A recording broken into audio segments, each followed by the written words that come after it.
சுமார் 13 வருடங்களாக சேவையில் உள்ள அதிபரை இடமாற்ற கோரி பிளாக்வுட் பகுதியில் இன்று ஆர்ப்பாட்டம் ஒன்று முன்னெடுக்கப்பட்டுள்ளது. பெற்றோர்கள், பழைய மாணவர்கள் மற்றும் பலர் ஒன்றிணைந்து இந்த ஆர்ப்பாட்டத்தை முன்னெடுத்தனர்.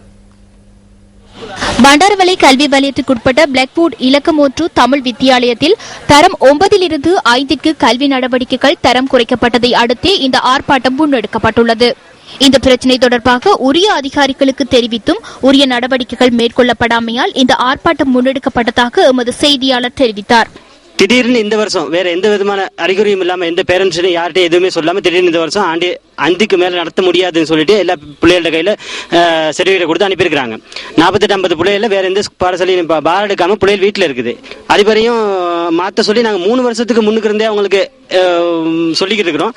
ஆண்டு 9 மட்டும் இப்பாடசாலையை விடுமாறும் எங்கள் வேற பாடசாலைக்கு செல்வதால் நாங்கள் மிகவும் சிரமத்துக்குள்ளாகின்றோம்.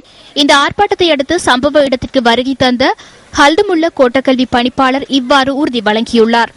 மற்றது பாடசாலை அதிபர் சம்பந்தமா நிறைய குற்றச்சாட்டுகள் முன்வைச்சாங்க. அதுகளை ஆராய்ச்சி பார்த்ததுல உடனடியாக நாங்க இது வந்து நினைக்கிறேன் ஏற்கனவே இந்த குற்றச்சாட்டுகள் முன்வைக்கப்பட்டிருக்கு.